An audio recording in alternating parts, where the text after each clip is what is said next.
Pronoun is used as a substitute for a noun to avoid the repetition of the noun. ശരിക്കും ഒരു language ലേണറെ സംബന്ധിച്ചിടത്തോളം pronoun എന്ന് പറയുന്നത് അദ്ദേഹത്തിന് മനസ്സിലായ കാര്യമായിരിക്കും. നൗൺ എന്നുള്ളതിന് പകരമായിട്ട് നമ്മൾ ഉപയോഗിക്കുന്ന വേർഡ്സ് ആണ് പ്രോനൗൺ എന്ന പേരിൽ അറിയപ്പെടുന്നത്. സ്വാഭാവികമായിട്ടും നമുക്ക് എല്ലാവർക്കും അറിയാം ഐ, യു, ദേ, വി ഇത്തരത്തിലുള്ള വേർഡ്സ് ഒക്കെയാണ് പ്രോനൗൺ എന്ന് പറയാറുള്ളത്. നമുക്ക് ചെറിയൊരു എക്സാമ്പിൾ വഴി പ്രോനൗൺ എന്താണെന്ന് ആദ്യം മനസ്സിലാക്കാം. Raju is a student, he studies well. നൗണിന് പകരമായിട്ടാണ് നമ്മൾ പ്രോനൗൺ എന്നുള്ളത് ഉപയോഗിക്കുക.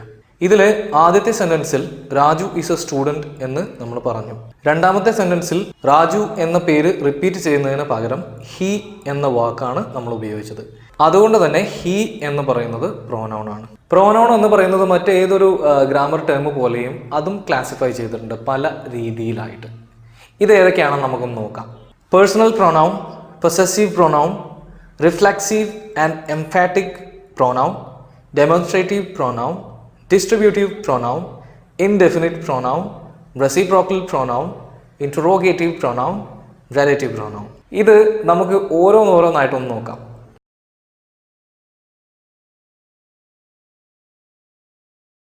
പേഴ്സണൽ പ്രോനൗൺ എന്ന് പറയുന്നത് ഒരാളുടെ പേരിന് പകരമായിട്ട് നമ്മൾ ഉപയോഗിക്കുന്ന വേർഡ്സ് ആണ്. നിങ്ങൾക്ക് തന്നെ അറിയാമല്ലോ, നമ്മൾ ഹി, ഷീ ഇത്തരത്തിലുള്ള വേർഡ്സ് നമ്മൾ ഒരാളുടെ പേരിന് പകരമായിട്ട് ഉപയോഗിക്കും. ആദ്യത്തെ സെന്റൻസിൽ തന്നെ നമ്മളത് പറഞ്ഞിട്ടുണ്ടായിരുന്നു. പേഴ്സണൽ പ്രോനൗണിൽ 3 പേഴ്സൺസ് ആണ് ഉണ്ടാവുക. First person, second person, third person. ഇതിൽ ഫസ്റ്റ് പേഴ്സൺ എന്ന് പറയുന്നത് സംസാരിക്കുന്ന ആളാണ്. സെക്കൻഡ് പേഴ്സൺ എന്ന് പറയുന്നത് ആരോടാണോ അദ്ദേഹം സംസാരിക്കുന്നത്, അതാണ് സെക്കൻഡ് പേഴ്സൺ എന്ന് പറയുന്നത്. തേർഡ് പേഴ്സൺ എന്ന് പറയുന്നത് ആരെ പറ്റിയാണോ അല്ലെങ്കിൽ എന്തിനെങ്കിലും കുറിച്ചാണ് പറയുന്നത്, അതാണ് തേർഡ് പേഴ്സൺ എന്ന് പറയുന്നത്. പേഴ്സണൽ പ്രോനൗൺ ഇനി നമ്മൾ ഒന്നുകൂടെ ഡീപ്പായിട്ട് പോവുകയാണെന്നുണ്ടെങ്കിൽ അതിന് 3 ഫോമുകളാണുള്ളത്. ഒരു സെന്റൻസിൽ വെച്ച് നോക്കുകയാണെങ്കിൽ സബ്ജക്റ്റീവായിട്ടും ഒബ്ജക്റ്റീവായിട്ടും പൊസസീവായിട്ടും നമ്മൾ ഉപയോഗിക്കും. ഇങ്ങനെ 3 വിധത്തിലുള്ള പേഴ്സണൽ പ്രോനൗൺസ് ആണുള്ളത്. സബ്ജക്റ്റീവ് പ്രോനൗൺ എന്ന് പറഞ്ഞാൽ നിങ്ങൾക്ക് തന്നെ ഓൾറെഡി അറിയാവുന്നതാണ്. നമ്മൾ ഒരു സബ്ജക്റ്റ് ആയിട്ട് തന്നെ ഒരു സെന്റൻസിൽ ഉപയോഗിക്കാം. ഒരു ഉദാഹരണം നമുക്ക് നോക്കാം. She is Brave. ഈ സെന്റൻസിൽ നമ്മൾ ഉപയോഗിച്ചിട്ടുള്ള ഷീ എന്ന് പറയുന്നതാണ് സബ്ജക്റ്റീവ് പ്രോനൗൺ എന്ന് പറയുന്നത്. ഇനി രണ്ടാമത്തെ പേഴ്സണൽ പ്രോനൗൺ ആണ് ഒബ്ജക്റ്റീവ് എന്ന് പറയുന്നത്. ഈ സന്ദർഭത്തിൽ സബ്ജക്റ്റ് ആയിട്ടല്ല ഒബ്ജക്റ്റ് ആയിട്ടാണ് നമ്മൾ ഉപയോഗിക്കുന്നത്. അതുകൊണ്ട് തന്നെ നമ്മൾ നേരത്തെ പറഞ്ഞ ഈ സബ്ജക്റ്റീവ് പ്രോനൗണിന് ചില മാറ്റങ്ങൾ വരും. Me, you, him, her, it, us, them ഇതൊക്കെയാണ് ഒബ്ജക്റ്റീവ് പേഴ്സണൽ പ്രോനൗൺസ് എന്ന് പറയുന്നത്. ഒബ്ജക്റ്റിന്റെ സ്ഥാനത്തായിരിക്കും ഇത് സെന്റൻസിൽ ഉപയോഗിക്കുക. എക്സാമ്പിളായിട്ട് നമ്മൾ പറയുകയാണെങ്കിൽ ഐ ഹെൽപ്ഡ് ഹിം, ഞാൻ അവനെ സഹായിച്ചു. ഇതിൽ ഹിം എന്ന് പറയുന്നതാണ് ഒബ്ജക്റ്റീവ് പേഴ്സണൽ പ്രോനൗൺ. ഇനി പൊസസീവ് പ്രോനൗൺ ഉണ്ട്.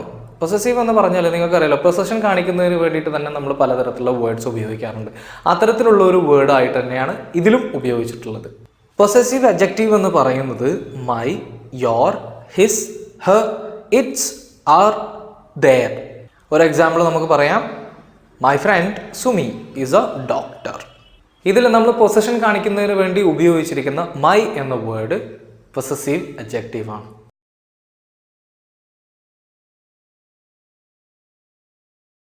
ഒന്നാമത്തെ പേഴ്സണൽ പ്രോനൗൺ എന്ന കാറ്റഗറിക്ക് ശേഷം രണ്ടാമത്തെ കാറ്റഗറി വരുന്നതാണ് പൊസസീവ് പ്രോനൗൺ എന്ന് പറയുന്നത്.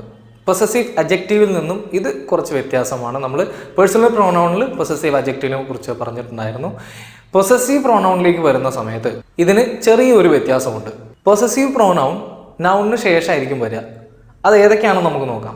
Mine, yours, his, her, its, ours, theirs ഇങ്ങനെയുള്ള വേർഡ്സ് ആണ് നമ്മൾ പൊസസീവ് പ്രോനൗൺസ് എന്ന് പറയുന്നത്. ഒരു എക്സാമ്പിൾ നമുക്ക് നോക്കാം. This is his car, this is mine. ഈ 2 എക്സാമ്പിൾ നിങ്ങൾ നോക്കുന്ന സമയത്ത് തന്നെ ഒരു കാര്യം ശ്രദ്ധിക്കണം. പൊസസീവ് പ്രോനൗണിൽ അപ്പോസ്ട്രോഫി ഉണ്ടാവില്ല. കൂടുതൽ ആളുകൾക്കും മിസ്റ്റേക്ക് വരാവുന്ന ഒരു കാര്യമാണത്. ഇപ്പോൾ നമ്മൾ യോസ് എന്ന് എഴുതുമ്പോൾ അല്ലെങ്കിൽ ദേസ് എന്നൊക്കെ എഴുതുമ്പോൾ അവിടെ ഒരു അപ്പോസ്ട്രോഫി, സാധാരണ നമ്മൾ അങ്ങനെയാണല്ലോ പൊസഷൻ കാണിക്കുന്നതിന് വേണ്ടിയിട്ട് നമ്മളൊരു അപ്പോസ്ട്രോഫി ഇട്ടിട്ട് ഇപ്പോൾ ജാസിമിൻ്റെ എന്നൊക്കെ പറയുമ്പോൾ ജാസിംസ് എന്ന രീതിയിൽ പറയും. ശരിക്കും പൊസസീവ് പ്രോനൗണിനെ സംബന്ധിച്ചിടത്തോളം അങ്ങനെ ഒരു അപ്പോസ്ട്രോഫി ഉണ്ടാവില്ല.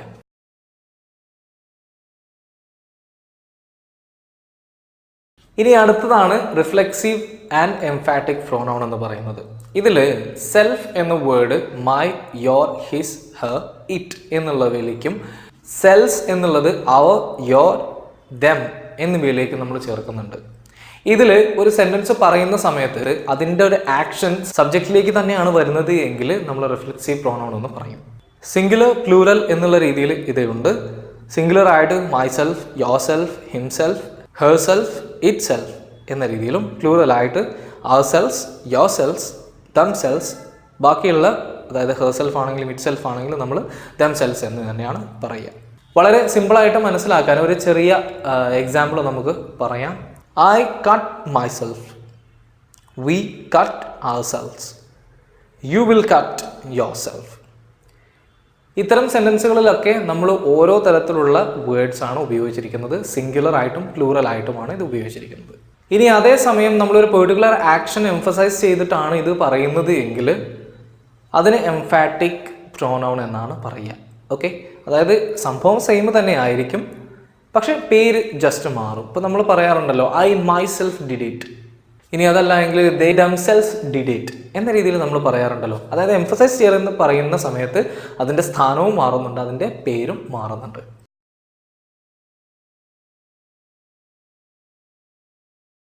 ഇനി അടുത്തതായിട്ട് വരുന്നതാണ് ഡെമോൺസ്ട്രേറ്റീവ് പ്രൊനൗൺ എന്ന് പറയുന്നത്. When we use some pronouns to point out the object to which they refer, they are called demonstrative pronoun. നമ്മൾ സാധാരണയായിട്ട് ദിസ്, ദീസ്, ദോസ് എന്നൊക്കെ പറയാറില്ലേ, ഇത്തരം ടേംസിനെയാണ് നമ്മൾ ഡെമോൺസ്ട്രേറ്റീവ് പ്രൊനൗൺ എന്ന് പറയുന്നത്. ഇതും നമ്മൾ നേരത്തെ പറഞ്ഞതുപോലെ ഇപ്പോൾ ദിസ്, ദാറ്റ്, ദീസ്, ദോസ് എന്നിങ്ങനെയുള്ള വേർഡ്സ് എല്ലാം സിംഗുലർ ആയിട്ടും പ്ലൂറൽ ആയിട്ടും നമ്മൾ ട്രീറ്റ് ചെയ്യുന്നുണ്ട്. അതിൻ്റെ എക്സാമ്പിൾസും കൂടെ നമുക്ക് നോക്കാം. സിംഗുലർ ആയിട്ട് ഇതിൽ വരുന്നതാണ് ദിസ്, ദാറ്റ്. പ്ലൂറൽ ആയിട്ട് ദീസ് അല്ലെങ്കിൽ ദോസ്. അത് നിങ്ങൾക്കറിയാലോ, എണ്ണം നമ്മൾ പറയുന്ന സമയത്താണ് അങ്ങനെ പറയുക. ഇതിൽ ദിസ് ആൻഡ് ദീസ് ഇത് ഉപയോഗിക്കുന്നത് എന്തെങ്കിലും അടുത്തുള്ള കാര്യങ്ങൾ പറയുന്നതിന് വേണ്ടിയിട്ടാണ്, അല്ലേ? അതായത് ഇപ്പോൾ നമ്മൾ പറയാറുണ്ടല്ലോ ദിസ് ഈസ് നൈസ്, അത് അടുത്തുള്ള ഒരു കാര്യം പറയുന്നതിന് വേണ്ടിയിട്ടായിരിക്കും നമ്മൾ ഉപയോഗിക്കുക. ഇനി അതേസമയം ദാറ്റ്, ദോസ് എന്നുള്ളത് സംതിങ് ദാറ്റ് ഈസ് ഫാർ, കുറച്ച് അകലെയുള്ള, ഇപ്പോൾ നമ്മൾ ചൂണ്ടിക്കാണിച്ചിട്ടൊക്കെ പറയില്ലേ ദോസ് ആർ ബ്യൂട്ടിഫുൾ അല്ലെങ്കിൽ that is what I wanted എന്ന രീതിയിലൊക്കെ നമ്മൾ പറയാറുണ്ട്. ഇത്തരം വേർഡ്സിനെയാണ് നമ്മൾ ഡെമോൺസ്ട്രേറ്റീവ് പ്രൊനൗൺ എന്ന് പറയുക.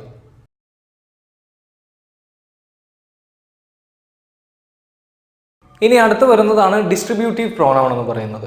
Distributive pronouns refer to persons or things one at a time. അതായത് ഏകദേശം 3 ടേമുകൾ ഇതിൽ വരുന്നുള്ളൂ. ഈച്ച്, ഐദർ, നീദർ എന്ന രീതിയിൽ. ഇപ്പോൾ ശരിക്കും ഇതിൻ്റെ ഒരു പ്രൊനൗൺസിയേഷനിൽ തന്നെ എല്ലാവർക്കും ഒരു കൺഫ്യൂഷൻ ഉണ്ടാവും. ഇത് ഐദർ എന്നാണോ പറയുക അതോ ഈദർ എന്നാണോ പറയുക? 2 രീതിയിലും ഇത് പറയാം.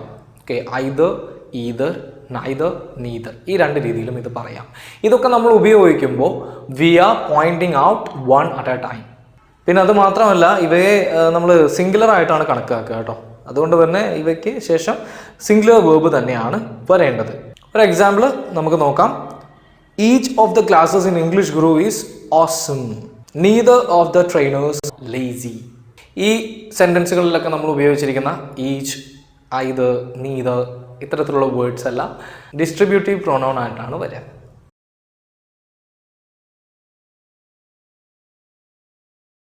ഇനി അടുത്ത് വരുന്നതാണ് ഇൻഡെഫിനിറ്റ് പ്രൊനൗൺ എന്ന് പറയുന്നത്. ഇൻഡെഫിനിറ്റ് പ്രൊനൗൺ എന്ന് പറഞ്ഞാൽ ഏതെങ്കിലും ഒരു വസ്തുവോ മറ്റോ നമ്മൾ ജനറൽ ആയിട്ട് പറയുന്നതിനെയാണ് നമ്മൾ ഇൻഡെഫിനിറ്റ് പ്രൊനൗൺ ആയിട്ട് പറയുന്നത്.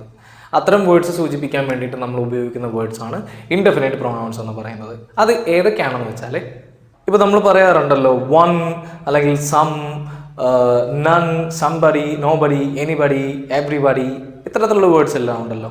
ഇതിനെയാണ് നമ്മൾ ഇൻഡെഫിനിറ്റ് പ്രൊനൗൺ എന്ന് പറയുക. എന്ന് വെച്ചാൽ അത് ഒരു കാര്യത്തെ കുറിച്ച് മാത്രമല്ല പറയുന്നത്, അത് ജനറൽ ആയിട്ടാണ് പറയുന്നത്.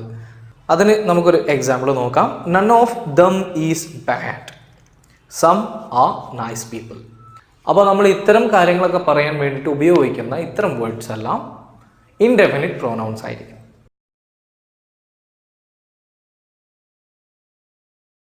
ഏഴാമത്തെ വിഭാഗം വരുന്നതാണ് റെസിപ്രോക്കൽ പ്രൊനൗൺ എന്ന് പറയുന്നത്. നമ്മൾ മാത്സിലൊക്കെയാണ് ഈ റെസിപ്രോക്കൽ സിസ്റ്റം ഒക്കെ കേട്ടിട്ടുള്ളത് അല്ലേ. ഗ്രാമറിലും ഉണ്ട് റെസിപ്രോക്കൽ എന്ന് പറയുന്നത്. ഇത് എന്താണെന്ന് വെച്ചാൽ മ്യൂച്വൽ റിലേഷൻഷിപ്പിനെ കുറിച്ച് പറയുന്നതിന് വേണ്ടിയിട്ടാണ് നമ്മൾ റെസിപ്രോക്കൽ പ്രൊനൗൺസ് എല്ലാം ഉപയോഗിക്കുക. അപ്പം നമ്മൾ ഈച്ച് അതർ അല്ലെങ്കിൽ വൺ അനദർ എന്ന രീതിയിൽ പറയാറുണ്ടല്ലോ. അതിൽ തന്നെ ഇപ്പോൾ ഈച്ച് അതർ ആണെങ്കിലും വൺ അനദർ ആണെങ്കിലും അതിൻ്റെ യൂസേജും കൂടെ നമുക്കൊന്ന് പറഞ്ഞു നോക്കാം. അപ്പോൾ എക്സാമ്പിൾ സിമ്പിളായിട്ട് നമുക്ക് തോന്നും. അതായത് രണ്ടാളുകൾ തമ്മിലുള്ള റിലേഷൻഷിപ്പിനെ കുറിച്ച് പറയുകയാണെങ്കിലാണ് നമ്മൾ ഈച്ച് അതർ എന്ന് പറയുക.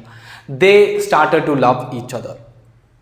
അവിടെ രണ്ടാളുകളെ കുറിച്ചാണ് നമ്മൾ പറയുന്നത്. They started to love each other.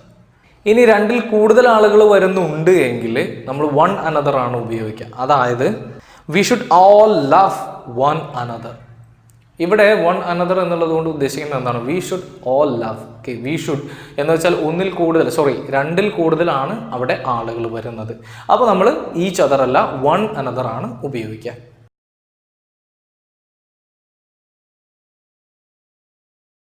ഇനി എട്ടാമത്തെ ഒരു കാറ്റഗറിയാണ് ഇൻട്രോഗേറ്റീവ് പ്രോനൗൺ എന്ന് പറയുന്നത്. ഇത് വളരെ സിമ്പിളാണ്. ചോദ്യ രൂപേണ നമ്മൾ ചോദിക്കുന്ന വേർഡ്സ് എല്ലാം ഇൻട്രോഗേറ്റീവ് പ്രോനൗൺ ആയിരിക്കും. എക്സാമ്പിളായിട്ട് who, whose, whom, which, what ഇത്തരത്തിലുള്ള വേർഡ്സ് എല്ലാം ഇൻട്രോഗേറ്റീവ് പ്രോനൗൺ ആയിരിക്കും. എക്സാമ്പിളായിട്ട് നമുക്ക് പറയാം വാട്ട് ആർ യു ഡൂയിങ്. ഇതിൽ വാട്ട് എന്നുള്ളത് ഇൻട്രോഗേറ്റീവ് പ്രോനൗൺ ആണ്. Whose pencil is this. അതിൽ ഹൂസ് എന്നുള്ളത് ഇൻട്രോഗേറ്റീവ് പ്രോനൗൺ ആണ്.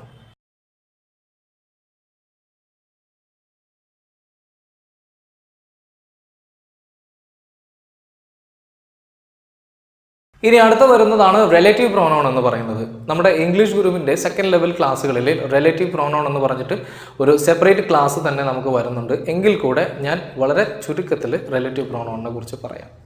രണ്ട് സെൻറ്റൻസുകളെ ഒരുമിപ്പിക്കുന്നതിന് വേണ്ടിയിട്ട്, യോജിപ്പിക്കുന്നതിന് വേണ്ടിയിട്ട് ഉപയോഗിക്കുന്ന വേർഡ്സിനെയാണ് നമ്മൾ റിലേറ്റീവ് പ്രോനൗൺ എന്ന് പറയുക. ഇതിൽ തന്നെ വേർഡ്സ് പല കാര്യങ്ങളെ സൂചിപ്പിക്കാൻ വേണ്ടിയിട്ടാണ് നമ്മൾ ഉപയോഗിക്കുക.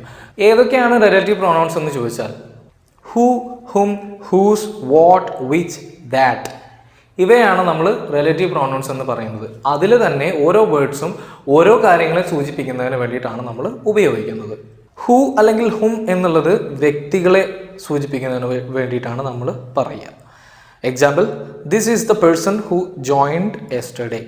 ഈ സെൻറ്റൻസിൽ നമ്മൾ ഹൂ എന്നുള്ളത് ആരോ എന്ന മീനിങ്ങിലാണ് ഉപയോഗിച്ചിരിക്കുന്നത്. This is the person who joined yesterday. ഇന്നലെ ജോയിൻ ചെയ്ത ആൾ ഇതാണ്, അല്ലെങ്കിൽ ഇതാണ് ഇന്നലെ ജോയിൻ ചെയ്ത ആൾ. ഇനി അടുത്തത് വിച്ച് അല്ലെങ്കിൽ ദാറ്റ് എന്ന വേർഡ്. ഇത് നമ്മൾ ആനിമൽസ് അല്ലെങ്കിൽ തിങ്സ് അല്ലെങ്കിൽ റിവേഴ്സ് ഇതിനെയൊക്കെ കുറിച്ച് പറയുന്നതിന് വേണ്ടിയിട്ടാണ് നമ്മൾ കൂടുതലായിട്ടും ഉപയോഗിക്കാറുള്ളത്. This is the item which അല്ലെങ്കിൽ ദാറ്റ് രണ്ടും നമുക്ക് ഉപയോഗിക്കാം. I boat yesterday. ഞാൻ ഇന്നലെ മേടിച്ച സാധനം ഇതാണ്. This is the item. അപ്പോൾ ആനിമൽസ്, തിങ്സ്, റിവർ, കൺട്രീസ് ഇത്തരത്തിലുള്ള ജീവനില്ലാത്ത വസ്തുക്കളെ കുറിച്ച് നമ്മൾ പറയുന്ന സമയത്ത് വിച്ച് അല്ലെങ്കിൽ ദാറ്റ് ആണ് റിലേറ്റീവ് പ്രോനൗൺ ആയിട്ട് ഉപയോഗിക്കുക. ഇനി അതേസമയം ഐഡിയാസ് അല്ലെങ്കിൽ അഡ്വൈസ്, ഒപ്പീനിയൻ ഇതിനെയൊക്കെ കുറിച്ച് പറയുന്ന സമയത്ത് നമ്മൾ വാട്ട് ആണ് ഉപയോഗിക്കുക. ഉദാഹരണത്തിന് this is what I wanted to know. ഇതായിരുന്നു എനിക്ക് അറിയേണ്ടിയിരുന്നത്. ഓക്കെ, അപ്പോൾ റിലേറ്റീവ് പ്രോനൗൺ ആയിട്ട് നമ്മൾ ഉപയോഗിക്കുന്നത് രണ്ട് സെൻറ്റൻസുകൾ ജോയിൻ ചെയ്യിപ്പിക്കുന്നതിന് വേണ്ടിയിട്ടാണ്. മലയാളത്തിൽ അതിൻ്റെ അർത്ഥം മാറും. നമ്മൾ ക്വസ്റ്റ്യൻ വേർഡ് ഉപയോഗിക്കുന്നത് പോലെയല്ല റിലേറ്റീവ് പ്രോനൗണുകൾ ഉപയോഗിക്കുന്നത്. ഓക്കെ,